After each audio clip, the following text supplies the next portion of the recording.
우리 좌우로 서로 인사하겠습니다. 보고 싶었습니다. 그렇게 인사할까요? 명절 잘 보내셨어요? 사랑하고 축복합니다. 우리 이곤사님 잘 다녀오셨습니까? 해외 다녀왔습니다. 해외 다녀. 지우죠, 지우. 벌쩍 훌쩍 커서 와가지고. 오늘 우리에게 주신 하나님 말씀 보겠습니다. 창세기 45장 창세기 45장 1절에서 8절 그리고 50장 이어서 좀 보겠습니다. 창세기 45장 1절에서 8절 우리 찾으셨으면 자리에서 일어나셔서 하나님 말씀 교독하여 선포합니다. 제가 먼저 읽습니다. 요셉이 시종하는 자들 앞에서 그 정을 억제하지 못하여 소리질러 모든 사람을 자기에게서 물러가라 하고 그 형제들에게 자기를 알리니 그때에 그와 함께한 다른 사람이 없었더라. 요셉이 큰 소리로 우니 애굽 사람에게 들리며 바로의 궁중에 들리더라. 요셉이 그 형들에게 이르되 나는 요셉이라 내 아버지께서 아직 살아계시니까 형들이 그 앞에서 놀라서 대답하지 못하더라. 요셉이 형들에게 이르되 내게로 가까이 오소서. 그들이 가까이 가니 이르되 나는 당신들의 아우 요셉이니 당신들이 애굽의 판자라. 당신들이 나를 이곳에 팔았다고 해서 근심하지 마소서. 한탄하지 마소서. 하나님이 생명을 구원하시려고 나를 당신들보다 먼저 보내셨나이다. 2년 동안 흉년이 들었으나 아직 5년은 밭갈이도 못하고 추수도 못할지라. 하나님이 큰 구원으로 당신들의 생명을 보존하고 당신들의 후손을 세상에 두시려고 나를 당신들보다 먼저 보내셨나니 그런즉 나를 이리로 보낸 이는 당신들이 아니요 하나님이시라. 하나님이 나를 바로에게 아버지로 삼으시고 그 온 집의 주로 삼으시며 애굽 온 땅의 통치자로 삼으셨나이다. 아멘. 우리 창세기 50장으로 건너가겠습니다. 50장으로 건너가서 우리 15절부터 21절까지 다시 교독하지요. 요셉의 형제들이 그들의 아버지가 죽었음을 보고 말하되 요셉이 혹시 우리를 미워하여 우리가 그에게 행한 모든 악을 다 갚지나 아니할까 하고 요셉에게 말을 전하여 이르되 당신의 아버지가 돌아가시기 전에 명령하여 이르시기를 너희는 이같이 요셉에게 이르라. 내 형들이 내게 악을 행하였을지라도 이제 바라건대 그들의 허물과 죄를 용서하라 하셨나니 당신 아버지의 하나님의 종들인 우리 죄를 이제 용서하소서 하매 요셉이 그에게 하는 말을 들을 때에 울었더라. 그의 형들이 또 친히 와서 요셉의 앞에 엎드려 이르되 우리는 당신의 종들이니이다. 요셉이 그들에게 이르되 두려워하지 마소서. 내가 하나님을 대신하리이까. 당신들은 나를 해하려 하였으나 하나님은 그것을 선으로 바꾸사 오늘과 같이 많은 백성의 생명을 구원하게 하시려 하셨나니 같이 읽죠. 당신들은 두려워하지 마소서. 내가 당신들과 당신들의 자녀를 기르리이다 하고 그들을 간곡한 말로 위로하였더라. 아멘.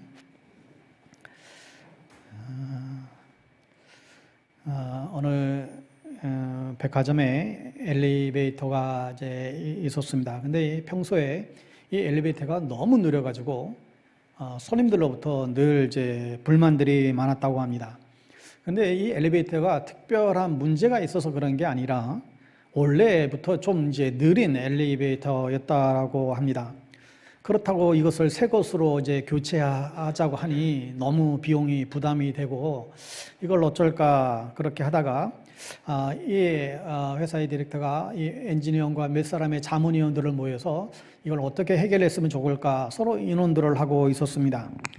그런데 그 백화점에서 청소하시는 한 분이 자기가 이 문제를 해결할 수 있다라는 거예요. 그러면서 자기에게 돈 10만 원만 주면 거울을 사다가 이 엘리베이터 안에 이제 붙여놓으면 이 문제가 해결이 된다는 것입니다. 그래서 정말로 거울을 사다가 이 엘리베이터 안에다가 붙여놓았더니 사람들이 엘리베이터를 타고 오르면서 거울을 보기 시작하는 것입니다. 자기 머리카락도 잘 됐나 정돈을 하기도 하고, 거울을 보면서 웃어보기도 하고, 또 여자분들은 뭐 립스틱도 바르고, 그러면서 자기가 목적한 그 층까지 그 올라가는데 전혀 느리다는 느낌 없이 사람들이 왕래를 하더라는 것입니다. 여러분, 이 이야기가 우리에게 주는 교훈이 무엇입니까? 엘리베이터는 그냥 그대로예요. 처음과 같이 동일하게 그 느린 엘리베이터입니다. 그런데 그 느린 그 순간을 어떻게 보내느냐에 따라서 느끼는 감정이 달라진다는 거예요. 여러분, 우리가 살아가는 현실은 많은 사건들로 이제 이어져 있습니다. 또 많은 사연들이 우리의 삶 가운데 있습니다. 그런데 이 모든 것들이 좋은 일만 일어나는 것이 아니라 나쁜 일도 일어나잖아요. 왜냐하면 세상이 악하기 때문에 세상은 늘 악한 일이 존재할 수밖에 없습니다. 하지만 그때마다 결국 어떤 반응과 어떤 태도를 갖느냐에 따라서 내 삶이 지옥 같은 삶이 될 수도 있고, 또 아니면 천국은 아니더라도 정말 내 마음을 추스리고 웃을 수 있는 그런 삶이 되더라는 것이죠. 그만큼 내 마음과 태도를 어떻게 다스리냐가 중요하다는 거예요. 여러분, 자연의 계절이 있듯이 우리 인생에도 계절이 있습니다. 어떤 계절은 춥기도 하고 어둡기도 하죠. 여러분의 인생의 계절, 여러분은 어떤 계절을 지내고 계신가요? 오늘 우리는 10월 1일, 10월 첫째 주일입니다. 우리는 계절적으로 그야말로 풍요로운 가을, 이 가을의 중심을 지나고 있는데 여러분의 인생의 계절은 어떠신가요? 박노희 시인의 내 인생의 모든 계절이라는 그런 시가 있습니다. 중간에 이런 해학적인 표현들이 나오죠. 봄은 볼 게 많아서 봄, 여름은 열 게 많아서 여름, 가을은 갈 게 많아서 가을, 겨울은 겨우 살아서 겨울. 그러니 내 인생의 봄, 여름이 모두 다 희망, 깊어진 여름, 겨울도 모두 다 감사. 여러분, 이 시인의 고백처럼 어떤 분들은 인생의 모든 계절을 원망과 불평으로 보내는 분이 있는가 하면 어떤 분들은 희망과 감사로 대하시는 분이 계십니다. 오래전 그 동화인 백설공주에 보면 백설공주가 그 계모의 계략으로 독이 든 사과를 먹고 죽게 되지요. 거울아 거울아 세상에서 누가 가장 이쁘니? 그런데 이 거울이 듣고 싶은 대답이 나오지 않게 되자 결국 이제 백설공주만 죽게 되잖아요. 그런데 그 독이 든 사과를 먹었는데 다행히 그 사과가 목에 걸려있던 그 사과가 이제 빠져나오면서 공주는 다시금 살게 됐다라는 이야기가 있습니다.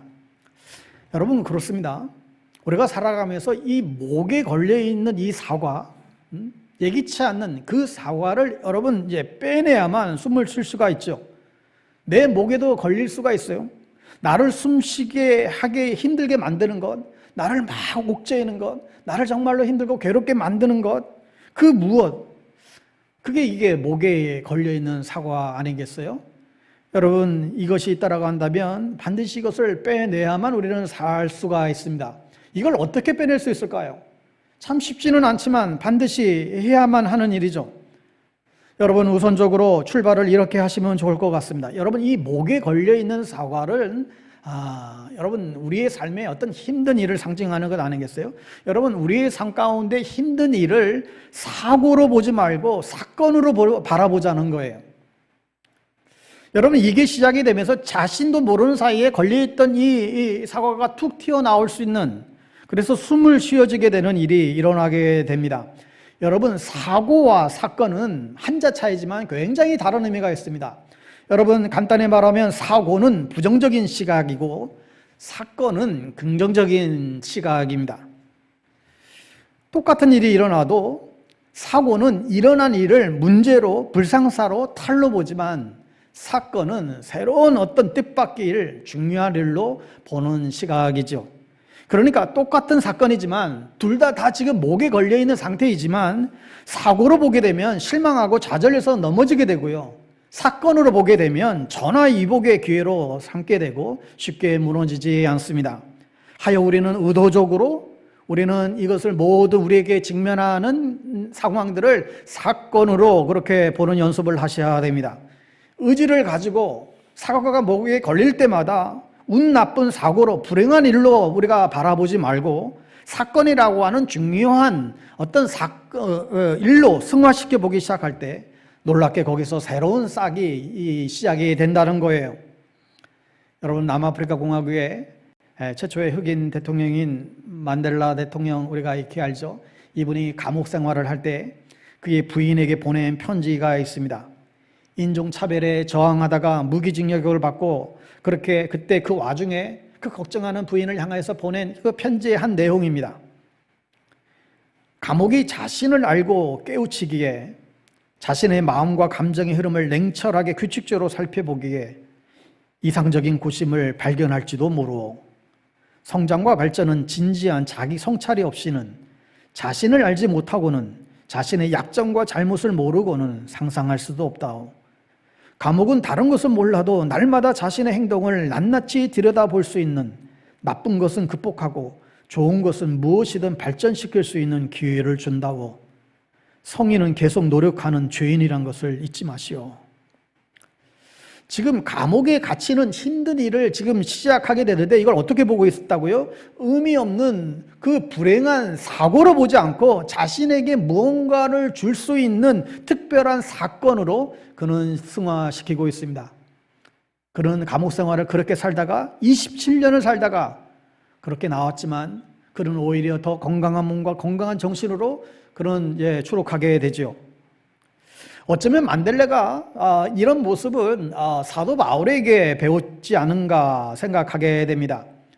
바울이나 만델라나 일어난 일을 사고가 아닌 사건으로 그는 바라보고 있습니다. 여러분, 빌립보서 1장 12절에 보시면 형제들아, 내가 당한 일이 도리어 복음 전파의 진전이 될 줄을 너희가 알기를 원하노라.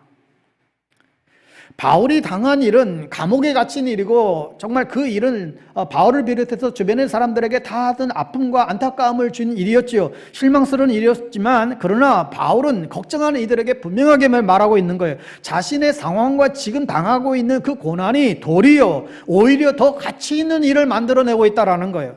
갇히지 않았다라고 한다면 복음을 전할 수 없었던 사람들에게, 그 감옥에 있는 사람들에게 복음을 전할 수가 있었고 자신의 갇힘으로 더 많은 사람들이 용기를 내어 복음을 전하는 일들이 시작이 되었고, 그러니까 일어난 힘든 일을 사고로 보지 않고 사건으로 보고 있다는 것입니다.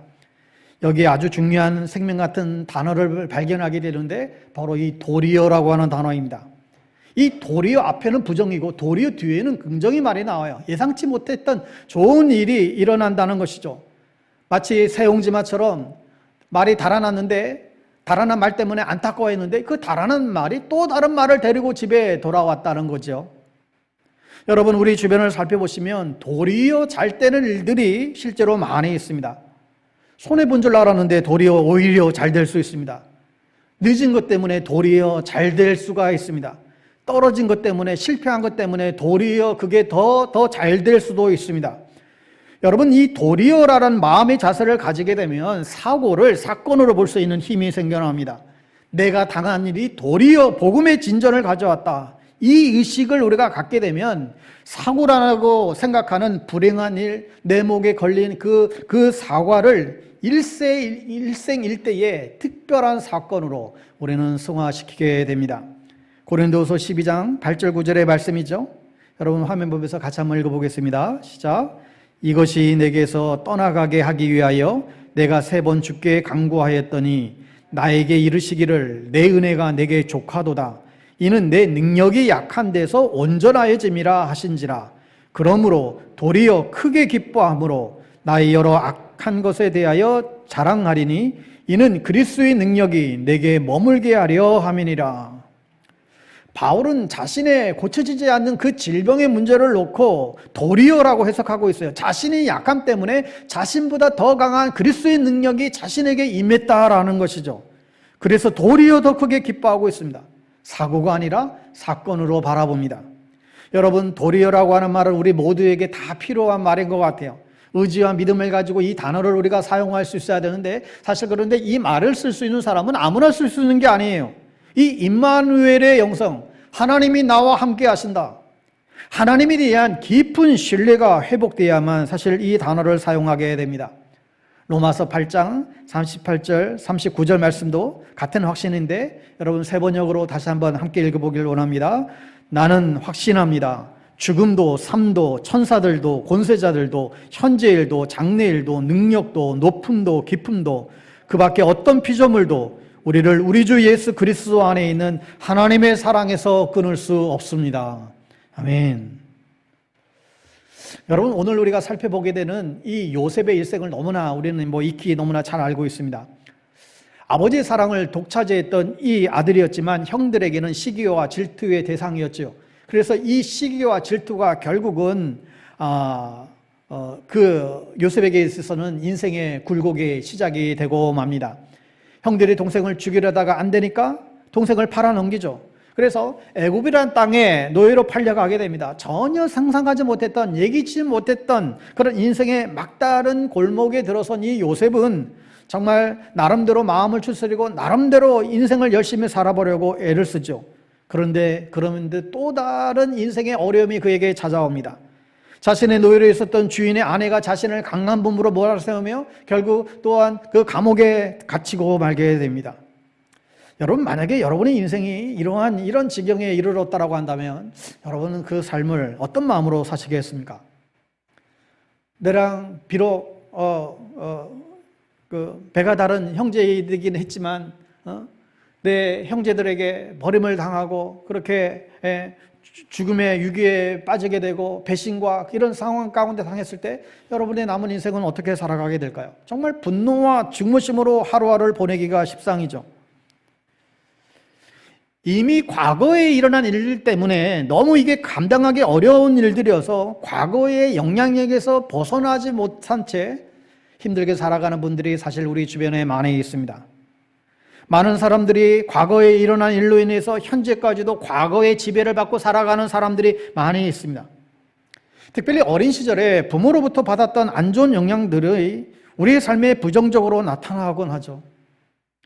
여러분 그래서 이 부모의 영향력이라고 하는 것은 너무나 중요하고 자녀들의 일생에 평생 동안 엄청난 힘으로 작용하게 됩니다. 제가 중학교 1학년 때 아주 절친했던 한 친구가 있었는데 이 아이의 가정 환경이 굉장히 어려웠습니다.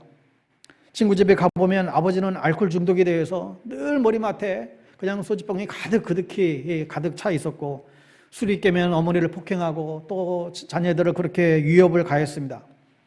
결국 이 친구는 중3 때 아주 엇나가기 시작하더니 탈선하고 말았고 그의 어머니도 집을 뛰쳐나가고 말았어요. 사실 이 아이는 굉장히 심성이 착했던 아이였는데 그때부터 아주 그런 환경이 결국 그런 나쁜 길로 벗어나게 되는 굉장히 안타까운 경험을 보고는 했습니다. 여러분 가정마다 다 사연이 있기 마련인데 특히 부모로부터 받은 상처로 인해서 성인이 되어서도 트라우마로 시달리는 분들이 많이 계십니다. 또 그런가 하면 자녀들에게 반대로 위협을 당하고 수치스러운 경험을 겪으면서 신음하며 지내는 부모님들도 계십니다. 예전에 사역했던 교회에 연세 많은 한 여우 집사님이 계셨습니다. 근데 이 아들과 함께 둘이 사는데 이 아들의 나이가 40이 넘었는데도 불구하고 전혀 일할 생각도 하지 않고 그야말로 그냥 백수가 되어서 술로 살면서 툭 하면 이 어머니를 그렇게 폭행을 하곤 했습니다. 종종 얼굴이 부은 채로 보자기로 머리를 감싸 안고 교회를 오시는 그 할머니 집사님을 볼 때마다 얼마나 안타까운 생각이 얼마나 짠한지 모릅니다. 그러면서도 절대 아들의 치부를 내색하지 않으려고 혹이라도 이 아들의 그런 모습들이 남에게 드러날까봐 노심초사하셨던 그 집사님의 모습이 생각이 납니다. 어머니로서 한 여인의 인생이 얼마나 고통스러울까 생각하게 됩니다. 정도의 차이는 있겠지만 우리 모두는 저마다 인생의 과거에 매여서 살아갑니다. 교회나 목사에 대해서 부정적인 경험을 가진 분들은 지금도 교회나 목사에 대해서 부정적인 생각이 잘 지워지지를 못합니다. 또 가족들로부터 상처나 아픔을 많이 받았던 분들도 지금도 그 아픔과 상처를 쉽게 떨쳐버리지 못하고 지내는 분들도 있습니다. 또 많은 과거의 실패와 좌절을 겪었던 분들은 설령 내가 지금 성공의 자리에 있다 할지라도 그 마음과 생각이 늘 부정적인 그 실패감에 늘 사로잡혀 있는 그런 분들도 있습니다. 결국 내 삶이 고스란히 내 경험이 내 인생이 되어가는 것이고, 우리는 내가 느끼지 못하던 그것으로부터 자유하지 못하고 살아가는 경향들이 있다는 것이죠. 여러분, 그런데 오늘 본문에 우리가 지금 대하고 있는 이 요셉은 그의 인생 가운데 정말 엄청난 그런 고통을 체험했지만, 요셉의 모습은 사뭇 우리와는 다릅니다. 요셉이 총리가 되어 형들의 동생 베냐민을 데리고 왔을 때 주변의 신하들을 다 물리고 나서 자신이 요셉이라고 밝히면서 펑펑 울지요. 아마 이때 형들은 심장에 먹는 쇼크를 아마 입었을 것입니다. 22년 전에 자기가 팔았던 그 동생 야곱이 애굽의 총리로 자신들 앞에 지금 와 있습니다. 아무 소리를 못 내고 얼어붙은 형들에게 요셉이 먼저 말을 꺼내죠. 오늘 45장 5절에 보시면 당신들이 나를 이곳에 팔았다고 해서 근심하지 마소서, 한탄하지 마소서. 하나님이 생명을 구원하시려고 나를 당신보다 먼저 보내셨나이다. 또 7절 8절에 하나님이 큰 구원으로 당신들의 생명을 보존하고 당신들의 후손을 세상에 두시려고 나를 당신들보다 먼저 보내셨나니 그런즉 나를 이리로 보낸 이는 당신들이 아니요 하나님이시라.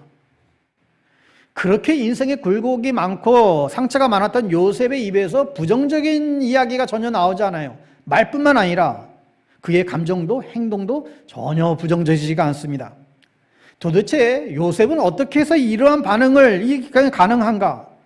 저는 이 요셉의 모습을 보면서 다시 한번 그의 인생이 그렇게 불행한 인생이었지만 그 불행을 뛰어넘을 수 있었던 지혜를 오늘 배우게 됩니다. 우리도 살아가면서 과거에 겪었던 많은 아픔과 상처들이 있죠. 그리고 앞으로 겪어야 될 또 아픔과 상처들이 어쩌면 우리 인생에 기다리고 있습니다. 과연 그것을 어떻게 뛰어넘을 수 있을까? 저는 몇 가지 차원에서 생각해 보고자 하는데, 첫 번째는 내게 일어난 일들을 어떻게 해석할 것인가의 문제입니다. 나에게 일어난 일들을 어떻게 해석할 것인가? 결론부터 말씀드리자면 하나님의 관점으로 보라는 거예요. 여러분, 우리는 우리의 삶에 일어나는 여러 가지 일들을 나름대로 해석을 하는데 보통 사람들은 세 가지의 해석의 틀을 사용하게 됩니다. 첫 번째 해석의 틀이 뭐냐면 내게 일어났던 일들, 또 지금 내가 겪고 있는 일들에 대해서 부정적인 관점으로 보는 거예요. 이런 분들은 보통 자신과 타인에 대한 불만으로 늘 가득 차 있습니다. 그리고 항상 방어적이고 늘 경계적인 삶을 살아가요.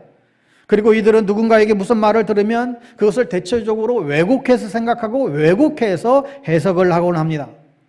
누군가가 칭찬을 해주어도 그것을 받아들이질 못해요. 저 인간이 또 나에게 무슨 수작을 부리려고 이런 말을 나에게 할까? 칭찬을 해도 그렇게 받아들인다는 거예요. 만약 누군가에게 제가 오늘 커피 한 잔 살게요. 제가 식사 오늘 대접할게요. 그러면 그래요. 감사합니다. 맛있게 먹으면 되잖아요. 그런데 부정적으로 생각하는 사람들은 그렇게 얘기하지 않는다는 거죠. 왜요? 왜 나에게 커피를 사요? 나에게 부탁할 일 있어요? 커피 한 잔 사주고 나에게 무슨 일을 시키려고 저러지? 매사에 이제 부정적으로 생각한다는 거예요. 왜곡해서 보고 듣는다는 것이죠. 제가 목회하면서 참 안타까운 분들이 사실 이런 분들인 것 같아요.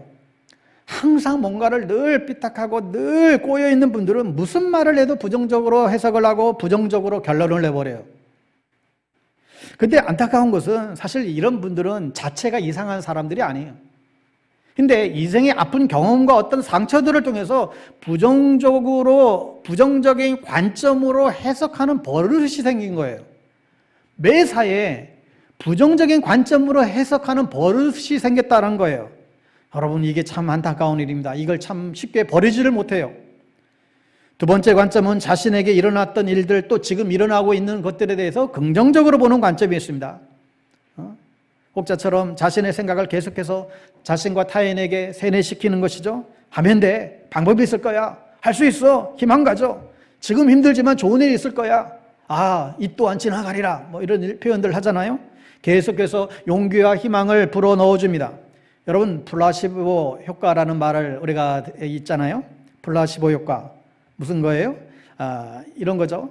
예를 들어서 환자에게 밀가루, 단순히 밀가루인데 이게 좋은 약이라고 얘기하면서 이 약을 꾸준히 먹게 되면 당신의 병이 나아질 거라고. 그 밀가루로 만든 것을 약이라 생각하고 먹었는데 진짜로 그 병이 호전되는 그런 현상, 이런 것이죠.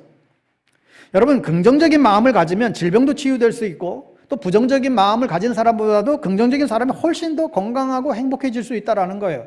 여러분, 이런 긍정적인 생각은 참 좋은 것입니다. 하지만 오늘 요셉은 단순히 긍정적인 관점의 사람만은 아니었다라는 거예요. 긍정을 뛰어넘는 무언가가 있었다는 것이죠. 그게 뭐냐면 바로 그의 생각 뒤에는 하나님의 관점이 있었습니다. 하나님이 계셨다는 거예요. 그래서 우리가 세 번째로 볼 관점은 바로 이 하나님의 관점에서 보자는 거예요. 바로 이것이 요셉을 남다르게 만들었습니다.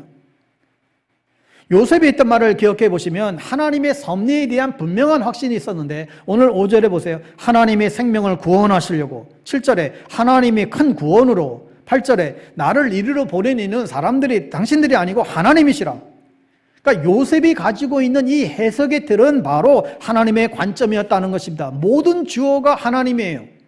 모든 것은 다 하나님의 섭리였고 하나님의 계획이었다는 것입니다. 요셉을 팔아넘긴 것도 형들이었던 것 같지만 형들이 아니라 하나님이 하신 일이고, 요셉이 감옥에 들어간 일도 보디발이 아내 때문인 것 같지만 그게 아니라 하나님이 섭리가 그 안에 있었고, 요셉이 총리가 돼서 이 자리에 서게 된 것도 하나님이 하신 일이라고 이야기하고 있습니다. 결국 이러한 요셉의 관점이 가장 비참하고 불행했던 사건을 축복의 사건으로 바꿀 수 있었던 것이고, 자신에게 씻을 수 없었던 그 상처와 그 정말 죽이고 싶도록 미운 사람들을 품을 수 있도록 만들게 했다는 거예요. 여러분, 우리 또한 이 땅을 살아가면서 수없이 안 좋은 일들, 안 좋은 경험들을 우리는 또한 하며 살아가게 됩니다. 그러나 우리가 잊지 말아야 될 것은 상처로 인해서 나의 관점이 깨지는 것을 조심하셔야 돼요. 나도 모르게 내가 부정적으로 바뀌는 것을 여러분 조심하셔야 됩니다. 내가 받은 상처는 아픔보다도 이것보다 중요한 것은 내가 하나님의 관점을 잃지 않고 살아가는 데 있습니다. 상처가 나를 불행하게 만드는 것이 아니라 상처를 바라보는 나의 관점이, 잘못된 관점이 나를 불행하게 만들어요. 삐뚤어진 관점이 우리의 인생을 불행하게 만든다는 거예요. 여러분, 나에게 우연히 일어난 일을 사고가 아니라 사건으로 바라보고 그 사건을 어떻게 해석하느냐가 중요합니다. 내게 일어난 일들을 하나님의 관점으로 해석하는 것, 이게 바로 믿음인 것이죠. 여러분, 믿음을 여러 가지로 해석할 수 있겠지만 내 삶에 일어난 모든 일들을 하나님의 관점으로 바라보고 해석할 수 있는 힘이 바로 믿음이라는 것입니다. 그래서 믿음의 사람들은 같은 일을 당해도 바라보는 게 다르다는 거예요. 여러분, 요셉을 보세요. 그는 피해자였어요. 그런데 요셉의 행동을 보면 전혀 피해자의 모습이 찾아볼 수가 없어요. 그것은 요셉이 하나님의 관점으로 이 일을 사건으로 바라보고 그렇게 해석했기 때문이라는 거죠. 요셉은 분명 형들로부터 상처를 받았어요. 그리고 하지 않아도 될 많은 고생과 수고, 상처를 끌어안고 살아야 했습니다. 물론 지금은 성공의 위치에 지금 이르렀지만 그가 받았던 성공했다고 그 상처들이 사실 다 없어지는 건 아니잖아요. 그러나 요셉은 형들에 대한 분노와 악감정을 가지고 대하지 않습니다. 또 그들에게 복수를 해야 된다든지 그들을 피해야 되려고 그런 마음도 갖질 않아요. 이 모든 일들이 하나님의 계획과 섭리하에 있었다라고 그는 고백하고 있습니다. 여러분, 그렇습니다. 내가 가지고 있는 부정적인 생각의 틀 안에 갇혀 있게 되면 우리는 똑같은 모습으로, 연약한 모습으로 남은 인생을 살아갈 수밖에 없게 돼요. 나를 둘러싼 내 환경이 늘 문제이고, 내 곁에 있는 사람들이 늘 문제이고, 부조리한 이 세상이 늘 문제이고, 모든 것이 다 이런 부정적인 식으로 해석의 틀을 바꾸지 않고 살아가게 되면 우리 인생이 어떻게 되겠습니까? 결국은 늘 같은 생각, 늘 같은 말을 반복하면서 결국은 실패자의 삶을 살아갈 수밖에 없게 됩니다. 계획한 대로 일이 풀리지 않을 때, 나를 힘들게 하는 사람들 때문에 내가 마음에 크게 상처를 받았을 때, 또 나를 짓누르는 어떤 그런 상황 때문에 내 마음이 답답해서 견딜 수가 없을 때, 내 일상에서 일어나는 모든 문제로부터 벗어나고 싶을 때, 우리는 내가 직면한, 내가 어려움을 당하고 있는 이 모든 상황 가운데서 한순간에 그냥 확 모든 게 뒤집어 버리는 그런 일들을 사실 우리는 기대하게 되죠. 야, 지금 내가 처한 이 모든 상황이 그냥 순식간에 확 바뀌었으면 좋겠다. 나를 둘러싸고 있는 환경과 사람들이 다 떠나가고 바뀌었으면 좋겠다. 우리는 쉽게 그런 생각을 할 때가 있지요. 그러나 하나님이 우리에게 원하시는 것은 나의 이러한 관점을 하나님의 관점으로 바꾸는 데 있습니다. 내가 먼저 하나님의 관점으로 세상을 바라보면 내가 변할 것이고 내 주변도 변할 것이고 또 세상도 변할 수 있다라는 데 있습니다. 여러분, 비행기 위에서 그 높은 창공 위에서 밑을 내려다보게 되면 땅에 있는 것들은 그게 무엇이든지 아무리 고층 빌딩이라 할지라도 전부 저마다 다 성냥갑처럼 아주 작게 보이기 마련이죠. 우리가 하나님의 관점을 가지고 하나님의 시선으로 세상을 보는 것도 마찬가지입니다. 그렇게 크게 보이고 그렇게 중요하게 보이고 이거 없으면 내가 정말로 다 죽을 것 같고 더 이상 살 소망이 없는 것 같은 일이라 할지라도 하나님의 관점에서 보면 아무것도 아니라는 거예요. 내 직장도 내 돈도 내가 겪고 있는 갈등도 내 고민도 내 문제도 하나님의 관점에서 보면 작아 보인다는 거예요. 별게 아니라는 거예요. 인간의 눈으로 보는 것과 하나님의 눈으로 보는 것은 다를 수밖에 없다는 것입니다. 그렇다면 어떻게 우리가 이런 하나님의 관점을 가지고 살아갈 수 있을까요? 그것은 우리가 하나님의 말씀을 늘 묵상하고 기도하고 예배할 때 이런 하나님의 관점을 갖게 되는 것이죠. 여러분, 그래서 우리가 날마다 묵상과 기도로 예배하는 일이 우리에게 너무너무 중요한 일입니다.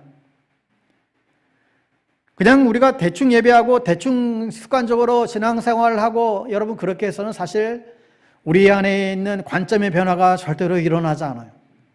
우리가 그냥 형식적인 신앙생활을 해서는 결코 이러한 하나님의 관점의 변화가 일어날 수 없습니다. 여러분, 주일마다 이곳에 오셔서 하나님의 관점을 깨닫고 그렇게 돌아가는 그런 일들이 매주마다 일어나게 되기를 간절히 바랍니다. 여러분, 이 시간 세상에 오염된 나의 눈에 하나님의 말씀의 안약을 바르십시오. 죄로 물든 나의 색안경을 여러분 벗어버리십시오. 하나님의 관점으로 나를 보고 타인을 보고 또 문제를 보고 또 세상을 바라보는 저와 여러분 될 수 있게 되기를 바랍니다. 두 번째로 우리가 어떻게 볼 것인가를 생각했으면 이제는 우리가 어떻게 또 살 것인가를 생각해 보아야 됩니다. 어떻게 살 것인가? 결론을 말씀드리면 우리는 하나님의 주신 사명으로 우리는 살아가야 됩니다.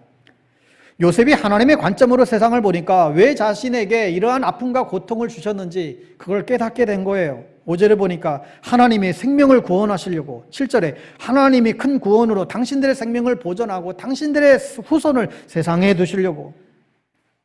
그러니까 하나님이 요셉이 버림받고 광야로 보내시고 총리가 되게 하신 것은 다 하나님의 뜻이었는데 그 뜻은 바로 살리려는 데 있다, 구원하려는 데 있다라는 것입니다.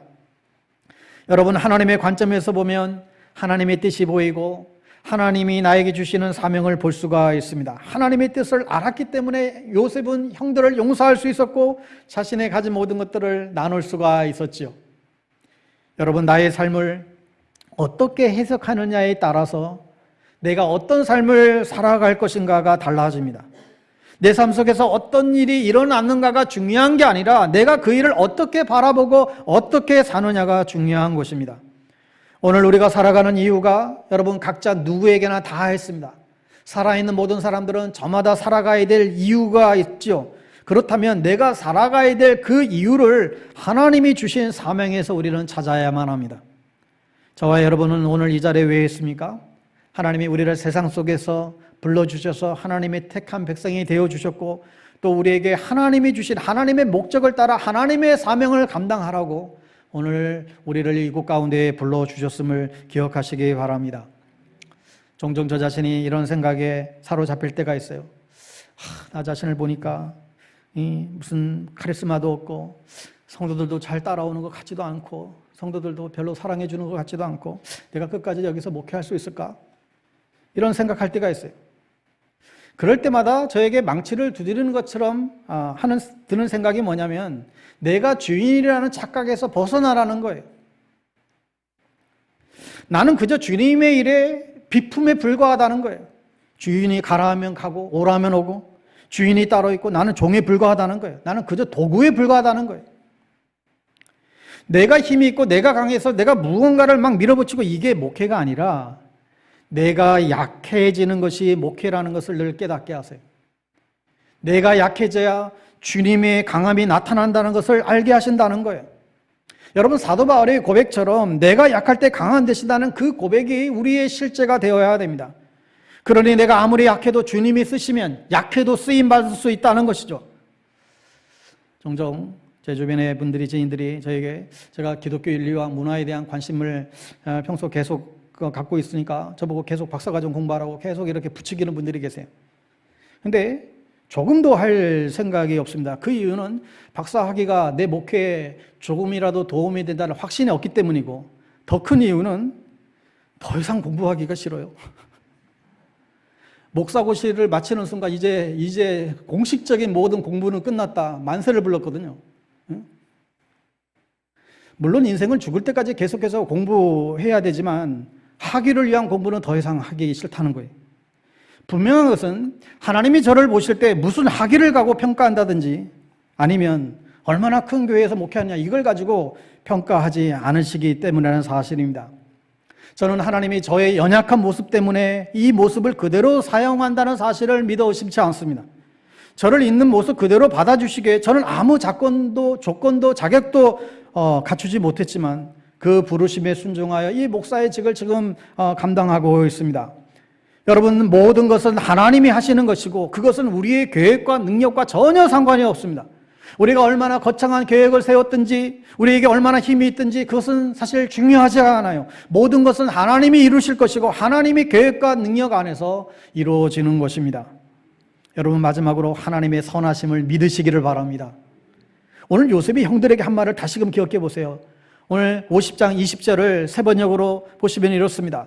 형님들이 나를 해치려고 하였지만 하나님은 도리어 그것을 선하게 바꾸셔서 오늘과 같이 수많은 사람의 생명을 구원하셨습니다. 요셉은 이 말은 모든 주권은 하나님께 있다라는 말이에요. 형님들이 설령 나에게 잘못을 저질렀다 하더라도 당신들을 징계하고 벌하실 분은 하나님이시다, 이 고백을 하고 있습니다. 요셉은 자신의 불행한 인생 가운데에 함께 하신 그 하나님이 이 도리어의 하나님을 그는 신뢰했고 그 신뢰가 사고투성이의 삶에서 이 복된 사건으로 그를 만들게 했다는 것입니다. 그런데 우리는 종종 살아가며 내가 하나님 노릇하려고 할 때가 있습니다. 다른 사람을 내가 정죄하고 내가 비난하고 심지어 내가 복수하려고 해요. 그러면 그럴수록 우리는 강팍해지고 우리의 인생은 혹독한 추위의 겨울이 되고는 마는 것이죠. 다른 사람들을 향한 분노와 정죄와 비난 속에서 내 인생이 여러분 결코 아름다운 계절을 맞이할 수가 없는 것입니다. 여러분, 모든 일은 하나님이 주관하세요. 바울은 로마서 12장 19절에서 내 사랑하는 자들아 너희가 친히 원수를 갚지 말고 하나님의 진노하심에 맡겨라. 그리고 21절에 악에게 지지 말고 선으로 악을 이겨라 말씀하고 있어요. 무슨 말이에요? 내가 스스로 원수를 갚으려고 하는 것이 악에게 지는 것이다. 내 힘으로 원수를 갚으려고 하는 거, 그게 악으로 지는 거야. 오히려 선을 베푸는 것이 악을 이기는 것이라고 얘기하고 있습니다. 여러분, 원수 갚는 일을 하나님께 맡기고 더 열심히 선을 베푸는 일에 더 열심을 내라는 말씀이죠. 왜냐하면 그분은 모든 사건을, 모든 일을 선하게 바꾸실 수 있는 분이시기 때문에 그렇습니다. 로마서 8장 28절 말씀대로 우리가 알거니와 하나님을 사랑하는 자 곧 그의 뜻대로 부르심을 입은 자들에게는 모든 것이 합력하여 선을 이루느니라. 하나님은 우리 인생의 모든 조각들을 다 끌어모아서 아름다운 작품을 만들어 가고 계시다는 사실이에요. 사람의 악함을 보지 마시고 하나님의 선하심을 바라보며 여러분 살아가십시오. 사랑하는 성도 여러분, 저는 오늘 여러분들의 인생이 어떠한 인생의 계절을 지나가고 계신지 개별적으로는 잘 알 수 없지만 여러분, 혹이라도 차갑고 혹독한 계절을 지금 보내고 계신다라고 한다면 꼭 기억하시기 바랍니다.